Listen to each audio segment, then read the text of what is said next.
Okay guys, gawa naman tayo ng easy step puto bongbong. Let's go!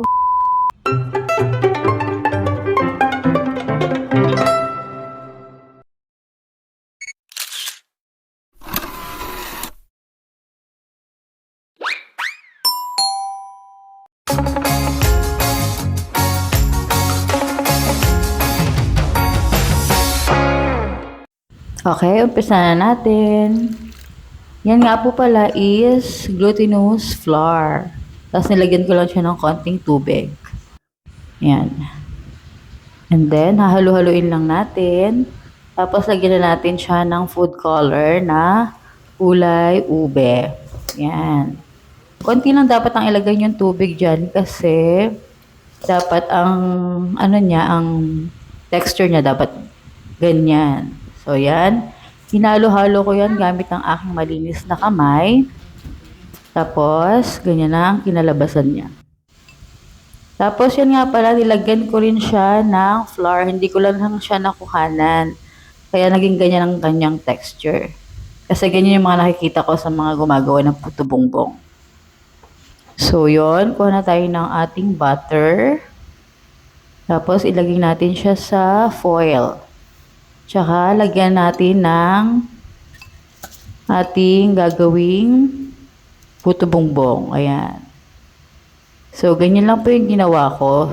Easy step lang yung ginawa ko. Pero kung gusto niyo ng mas magandang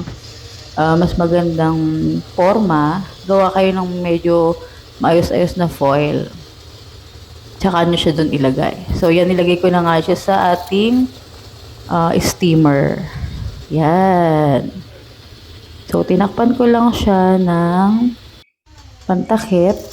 And then, ganyan po ang nangyari sa kanya.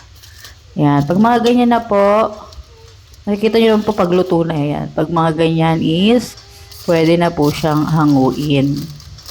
So, ganyan lang siya. Pinagtabi-tabi ko lang siya para hindi siya magsabog-sabog. So, yun na nga. Hinango ko na nga at ayan na ang kanyang kinalabasan.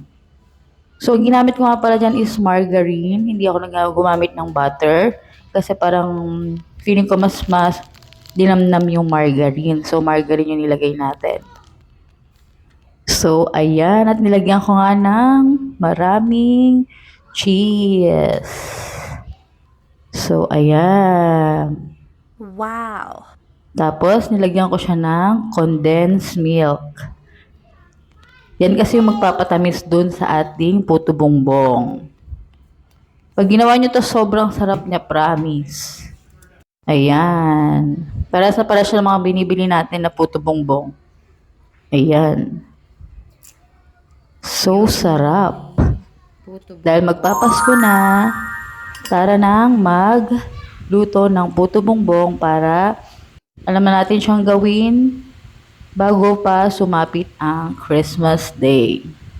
Ayan.